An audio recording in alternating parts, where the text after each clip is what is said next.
Glass onion अ noise out mystery. ये कहानी है मई 2020 यानी पहले लॉकडाउन पीरियड की। करोड़पति बिजनेसमैन माइल्स ब्राउन ने अपने दोस्तों कम साथियों को ऐसे पजल बॉक्सेस के अंदर पार्टी का इनविटेशन छुपाकर भेजा था। माइल्स ऑलमोस्ट हर साल अपने साथियों के साथ ऐसी एक्स्ट्रावेगेंट पार्टी करता है, लेकिन इस साल की पार्टी थोड़ी स्पेशल थी। इसका तो इनविटेशन हासिल करने भी उसके दोस्तों को पहले ढेर सारे पजल सॉल्व करने पड़ेंगे। माइल्स के गेस्ट लिस्ट में शामिल थे local politician Claire, scientist Lionel, fashion designer Birdie, उसकी assistant Peg, men's rights activist cum influencer Duke और उसकी girlfriend and streaming partner Whiskey. Miles ने एक पजल बॉक्स अपने एक्स पार्टनर कसांड्रा को भी भेजा था। इसके बारे में हम आगे बात करेंगे। कसांड्रा को छोड़कर बाकी सबने साथ मिलकर इस बॉक्स की पहेली सुलझा ली। सारे पजल के सॉल्व होते ही इन्हें बॉक्स के अंदर रखा ये इनविटेशन कार्ड मिला। इस बार की वीकेंड पार्टी का थीम है मर्डर मिस्ट्री, यानी ये सारे माइल्स के प्राइवेट आइलैंड पर जाकर उसी की मर्डर मिस्ट्री को सॉल्व करेंगे। एक तरह का हाई फंडू पार्टी गेम समझ लो। कसांड्रा ने पजल सॉल्व करने की बजाय बॉक्स को तोड़कर उसमें से इनविटेशन बाहर निकाला। सरप्राइजिंगली ऐसा ही एक invitation box famous detective Benoit Blanc को भी भेजा गया था। फिर ये सब इनविटेशन में दिए इंस्ट्रक्शन को फॉलो करते हुए माइल्स के प्राइवेट आइलैंड की ओर निकल पड़े। सारे इस पार्टी में कसांड्रा और ब्लांक को देखकर काफी हैरान रह गए। हाल ही में थोड़े लीगल इश्यूज की वजह से कसांड्रा ने सबके साथ बात करना बंद कर दिया था। माइल्स ने कसांड्रा एके एंडी को उनकी कंपनी से लात मारकर बाहर निकाल दिया था, वो भी बिना कोई पैसा दिए। कसांड्रा का फिर भी समझ सकते हैं, लेकिन डिटेक्टिव ब्लांक इधर क्या कर रहे थे? आइलैंड पर जाने से पहले सबको ये स्पेशल टाइप का ओरल मेडिकेशन लेना होगा, जिसके बाद इन्हें मास्क पहनने की जरूरत नहीं। बाय द वे, यहाँ सबके मास्क पहनने का स्टाइल भी उनके यूनिक पर्सनैलिटीज को दर्शाता है। कुछ लोग सीरियस रीजंस की वजह से पहन रहे थे, कुछ बस दिखावा करने तो कुछ स्टाइल मारने। आइलैंड पहुंचते ही माइल्स सबको अपने आलीशान महल ग्लास अनियन में ले गया। माइल्स के कैरेक्टर से मिलते ही हमारी समझ आता है कि इस बंदे को पैसों के अलावा बाकी किसी चीज की वैल्यू नहीं है। माइल्स ने इस महल का नाम ग्लास अनियन क्यों रखा, इसके पीछे भी एक लंबी कहानी है। करोड़पति बनने से पहले ये सारे जिस बार में मिला करते थे, उस बार का नाम ग्लास अनियन था। सबको अपने अपने रूम में भेजकर माइल्स ब्लांक से अकेले में बात करने चला गया, क्योंकि वो भी उसे इस आइलैंड पर देखकर बाकियों की तरह ही कंफ्यूज था। सरप्राइज सरप्राइज, माइल्स ने डिटेक्टिव ब्लांक को कोई इनविटेशन नहीं भेजा था। लगता है किसी ने माइल्स की टांग खींचने अपने पजल बॉक्स को रिसेट करके ब्लांक के घर भिजवा दिया था, ताकि डिटेक्टिव ब्लांक माइल्स की बनाई मर्डर मिस्ट्री सॉल्व करने में उनकी मदद करे। माइल्स ये सुनकर और भी ज्यादा एक्साइटेड हुआ और उसने ब्लांक को ऑफिशियली उसकी पार्टी ज्वाइन करने का इनविटेशन दिया। आइलैंड पर आने के कुछ देर बाद ही ब्लांक समझ गया था कि यहाँ आया हर एक गेस्ट सीक्रेटली अपनी अलग खिचड़ी पका रहा था। ब्लांक चुपके से सब पर कड़ी नजर रखने लगा। माइल्स ब्लांक के सामने अपनी कंपनी अल्फा की बड़ाइयां मार रहा था कि कैसे यहाँ एक गेस्ट ने इस कंपनी को मल्टी बिलियन डॉलर कंपनी बनाने में माइल्स की मदद की। बट कुछ देर बाद ही एंडी ने इनकी रियलिटी बताकर सबको जमीन पर ले आई कि यहाँ आए सारे गेस्ट बस माइल्स के तलवे चाटने आए हैं। इधर कोई भी माइल्स की रिस्पेक्ट नहीं करता, सबको बस उसके पैसे और पावर से प्यार था। माइल्स की वजह से इन्हें ये हाई क्लास वाली जिंदगी मिली थी। माइल्स के बिना ये कुछ नहीं, या फिर एक तरह से कह सकते हो कि इनके नेगेटिव कारनामों के बिना माइल्स भी कुछ नहीं। गेम शुरू करने से पहले माइल्स ने सबको बताया कि उसने ओरिजिनल मोनालिसा की पेंटिंग रेंट पर ली हुई थी, बस अपने पैसे और पावर का शो ऑफ करने। इस पेंटिंग का सिक्योरिटी सिस्टम इतना खतरनाक था कि वो माइनर सी आवाज या टेम्परेचर चेंज को देखकर भी एक्टिवेट होता था। बट माइल्स बीइंग माइल्स, उसने इस सिक्योरिटी सिस्टम को भी बाईपास करने का बैकडोर बनाया था। इस डॉल को प्रेस करते ही पेंटिंग का सिक्योरिटी सिस्टम डिसेबल हो जाएगा। बचपन में जब माइल्स ने पहली बार मोनालिसा को देखा था, तब से उसका सपना था कि दुनिया उसे हमेशा मोनालिसा की पेंटिंग के साथ याद करे, उसी की तरह अमर, हमेशा लोगों की याद में, यानी दुनिया पर अपनी छाप छोड़कर जाना। अगले हफ्ते माइल्स ने दुनिया भर के पावरफुल लीडर्स को अपने ग्लास ओनियन में आने का इनविटेशन दिया था, जहां यह सबके सामने सॉलिड हाइड्रोजन बेस्ड फ्यूल को लॉन्च करने वाला था, क्लियर एनर्जी।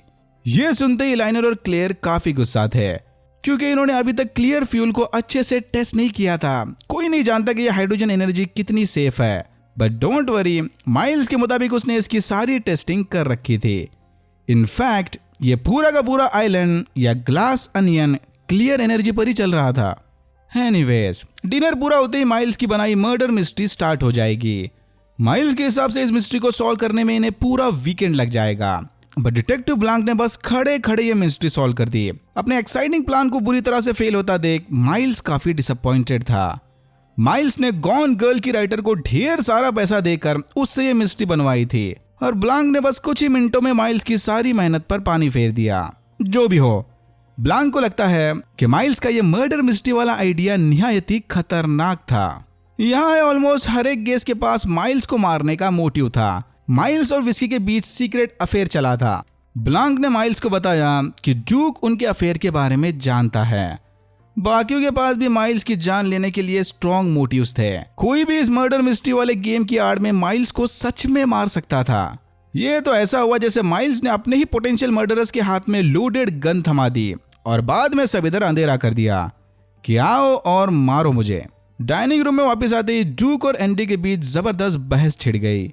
एंडी का मानना था कि पैसों की लालच में सबने उसे धोखा देकर माइल्स का साथ दिया, लेकिन ड्यूक ने इसे बताया कि समय आ गया है कि एंडी एक्सेप्ट कर ले कि वो एक लूजर है। ये सुनते एंडी गुस्से में रूम से बाहर चली गई।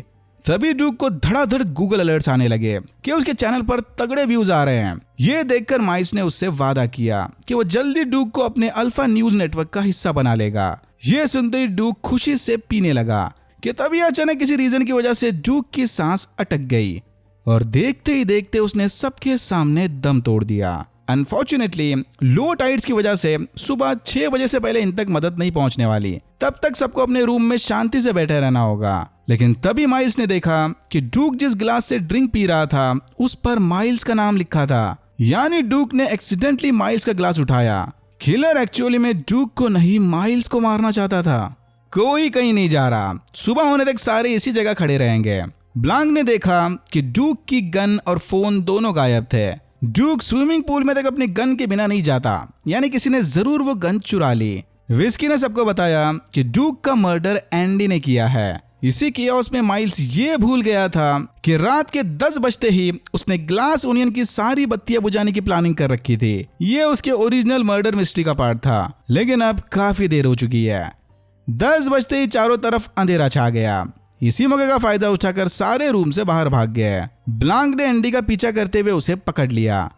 फिर हमने देखा कि कांच के पीछे छुपे किलर ने ड्यूक की गन से एंडी को शूट कर दिया। यानी माइल्स का खेल अब डबल मर्डर मिस्ट्री बन गया। और यहां आता है मूवी का सबसे बड़ा plot twist, flashback time. Detective Blanc को एंडी की जुड़वा बहन हेलन ने हायर किया था, क्योंकि अपेरेंटली एंडी ने खुद के गैराज में खुदकुशी कर ली थी। इस न्यूज के पब्लिक होने से पहले ब्लांक ने हेलन के साथ मिलकर प्लान बनाया कि वो माइल्स के आइलैंड पर जाकर असली कातिल का पता लगा लेंगे, क्योंकि हेलन को पूरा यकीन था कि उसकी बहन सुसाइड नहीं कर सकती।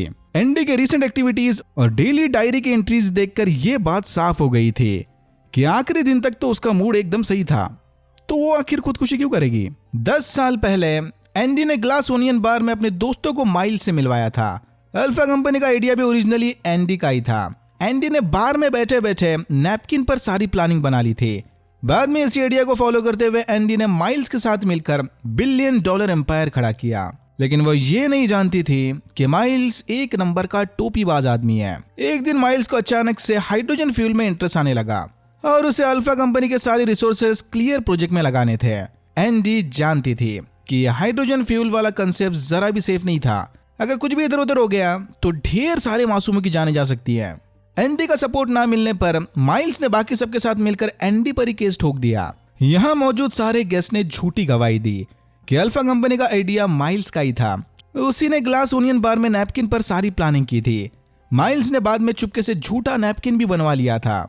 अनफॉर्चुनेटली एंडी वो केस हार गई और उसे ना चाहते हुए भी खुद अपनी कंपनी छोड़नी पड़ी। कुछ दिनों बाद गुस्से में तोड़फोड़ मचाते वक्त एंडी को एक बुक के अंदर से वो नैपकिन मिल गया। एंडी ने फौरन इस नैपकिन को रेड एनवेलप में डालकर माइल्स को छोड़कर बाकी सारे मेंबर्स को मेल कर दिया कि उसे वो नैपकिन मिल गया। एक भी बंदे ने मेल का डायरेक्ट जवाब नहीं दिया और अगले दिन गैराज से हेलन को एंडी की लाश मिली। कमरे में से वो रेड एनवेलप भी गायब था। ये सुनते ही ब्लांक समझ गया कि मामला वाकई में गड़बड़ है, इसलिए हेलन का साथ देने के लिए तैयार हो गया। ब्लांक के कहने पर हेलन एंडी का भेस लेकर आइलैंड पर चली आई ताकि असली खूनी का पता चलने तक कातिल कंफ्यूज रहे। इन्हें पूरा यकीन था कि कातिल जरूर वो एनवेलप लेकर यहाँ आया होगा ताकि वो माइल्स को नैपकिन दिखाकर ब्लैकमेल कर सके। रेड एनवेलप के मिलने तक इन दोनों को अपना गेम जारी रखना होगा। ब्लांक के साथ साथ हेलन भी चुपके से सारे मेंबर्स पर नजर रखे हुए थी। इसने लाइनल और क्लियर को बात करते हुए सुन लिया था कि क्लियर फ्यूल जरा भी सुरक्षित नहीं है। उसके इस्तेमाल से घर में highly inflammable hydrogen particles release होते हैं। बट ये बात येड़े माइल्स के दिमाग में कैसे डालें? ड्यूक से झगड़ा करने के बाद भी हेलन जानबूझकर रूम से बाहर गई थी ताकि वो सबके रूम में रेड एनवेलप की तलाशी कर सके, लेकिन अनफॉर्चुनेटली उसी रात हेलन को कातिल ने शूट कर दिया।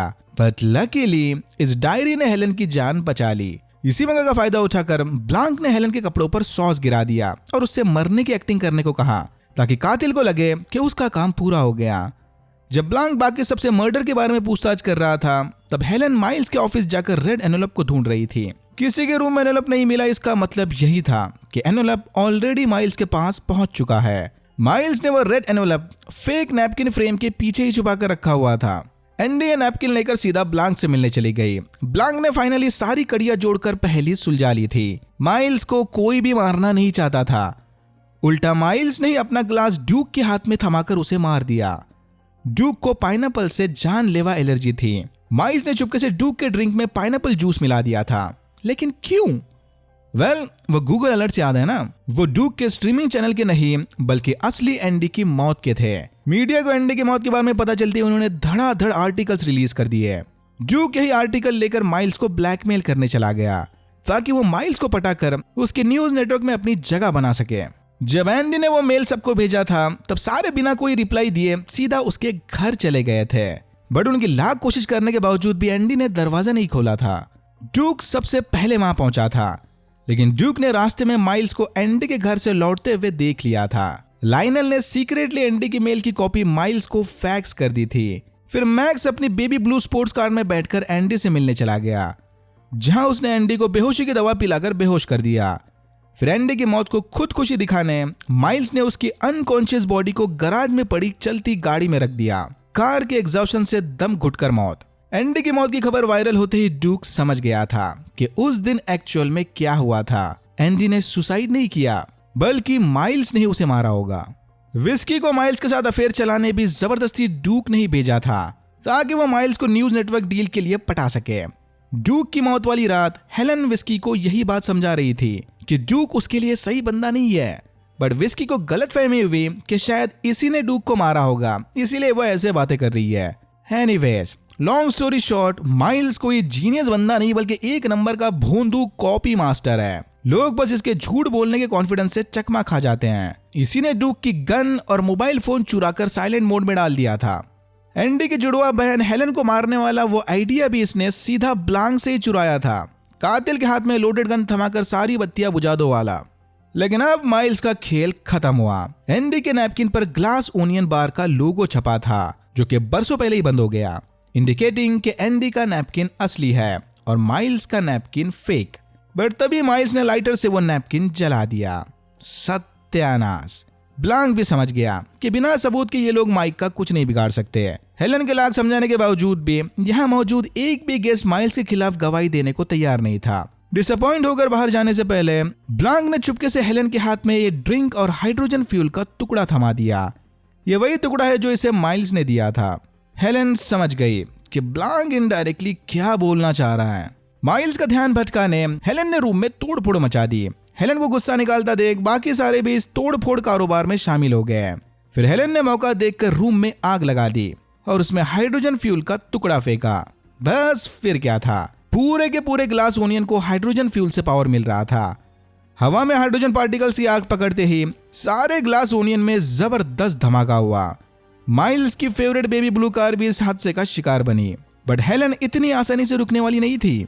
बिल्डिंग में आग को बढ़ता देख उसने भागते हुए जाकर मोनालिसा के सिक्योरिटी सिस्टम को डिसेबल कर दिया और फिर माइल्स की आंखों के सामने वो पेंटिंग जलकर राख हो गई।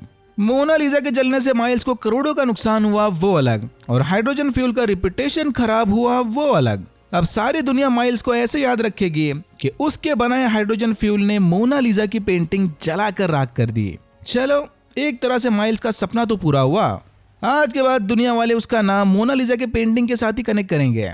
इतना बोलकर हेलन एकदम बैड अंदाज में वहां से चली गई। माइल्स को चारों थाने चित देखकर बाकी सारे भी उसके खिलाफ गवाही देने के लिए मान गए। हेलन साइड में खड़ी मोनालिसा स्टाइल में स्माइल करने लगी और यहाँ होता है ग्लास अनियन खत्म। ओह वेट, स्टोरी का सबसे इंपॉर्टेंट कैरेक्टर तो मैं भूल ही गया, Daryl. Who's that? That's Daryl. He's just staying here. He's going through some things, but he's not part of the experience at all. Yup, इसका वाकई में मूवी में कोई काम नहीं था। रायन जॉनसन बस हमें ट्रोल कर रहे थे और कुछ नहीं। आपके साथ प्रैंक हुआ है। ओवरऑल मुझे ये मूवी काफी अच्छी लगी। ओरिजिनल नाइव्स आउट लेवल की तो नहीं थी, बट ऑलमोस्ट मैच कर रही थी। एकदम भी ज्यादा ऐसे माइंड ब्लोइंग प्लॉट ट्विस्ट नहीं था, तो स्टोरी के लिए 7 आउट ऑफ 10। बट भाई साहब सबकी एक्टिंग के लिए सॉलिड 8 आउट ऑफ 10।